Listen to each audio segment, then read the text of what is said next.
If you have been even remotely seeing Stellaris content, you might have heard that Stellaris developers are working on a new expansion.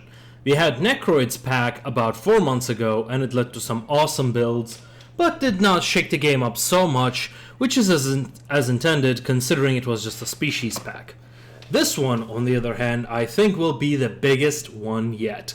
I'm about to tell you what in a compilation of all the information the developers have released so far in a digestible format. First, we know that the expansion is called Nemesis, and we have a trailer. The expansion will be focused on expanding diplomatic options, espionage, and as the name implies, becoming a new crisis, aka Nemesis mechanic, that will shake up the game. One of the favorite things that the experienced players like to do after all is stumping the crisis and then becoming the crisis themselves. After all, nothing can really stop them at that point. In order to become the endgame crisis, you will need to become the crisis ascension perk and gain threat points by doing things that will make you more and more of a threat, which will unlock additional ship types and weapons, such as a super weapon that can destroy star systems. The way you gain threat points is by doing what any good galactic crisis does: wage war, commit genocide, destroy things, so the usual of what you should be doing in the late game anyway. Selecting this perk will unlock a new UI where you can track your rewards, as I just said, and progress between each level.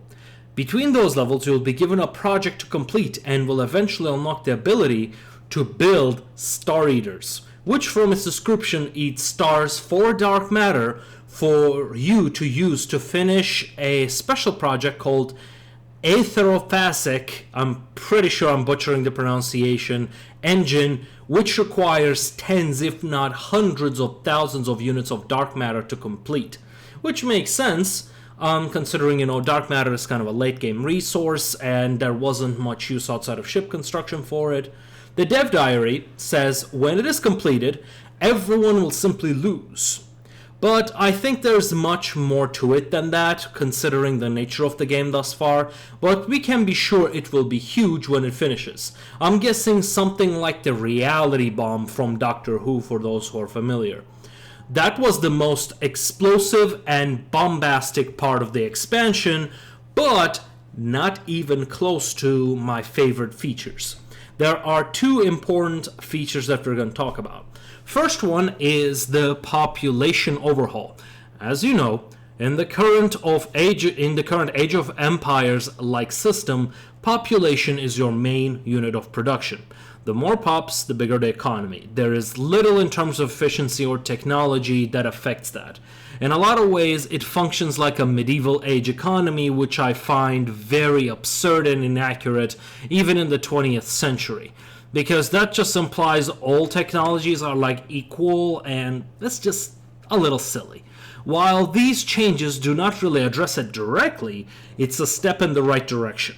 In the dev diary, we find that buildings are no longer the main source of jobs, but districts which can now produce alloys and consumer goods in addition to the energy, minerals, and food. This is not just one district that produces all of them, but new districts that you'll be able to build on a planet.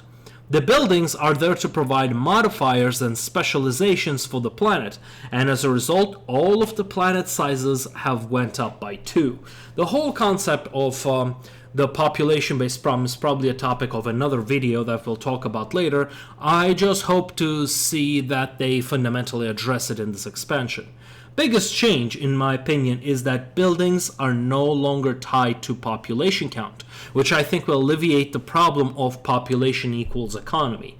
The building slots are now tied to the amount of infrastructure on the planet, which is determined by amount of districts built and some technologies.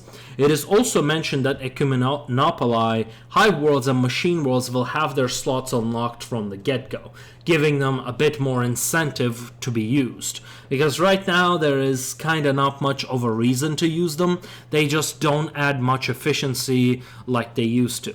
This brings us to the nerf of Void Dweller Origin. Now these systems are pretty much seem to be a way of indirectly nerfing most of the current meta builds. So the first one is the Void Dweller Origin. The Habitation module does not open up more slots, so you will have considerably less buildings on habitats. Gone are the days when habitats were pretty much effectively or a new planet. With that said though, the Voidborn Ascension perk still adds 2 building slots, which is still useful, arguably more useful in this context. We will see how much this will change the overall game, however. In addition to these economic changes, other dev diary talks about population relocation changes. No longer will you have complete control of who lives and where, but moving populations will now cost influence, with exception of slaves and robots. That is unless you have the corvée system, Civic, which I always like to pick anyway, but now this makes it a lot better since it removes the influence cost. Now, unemployed populations have a chance every month to migrate on their own to a planet with jobs, and you can build a transit hub starbase module to double the chance that this will happen within a system, which should alleviate the mid-game problems of most of your micro being moving around pops. The way to make sure your pops are optimized then is to only build a few planets at a time and have them be populated. Some experimentation will be needed to see if the economic adaptability from the corvée system is worth it or not. I'm on the side that it is worth it, but we are going to see, and we most importantly have to run experiments. The final major change is one that players have been asking for a long time. Espionage and changes to the information available to you about other nations. As you know, currently you can find out just about everything from an Empire score tab or the contacts panel.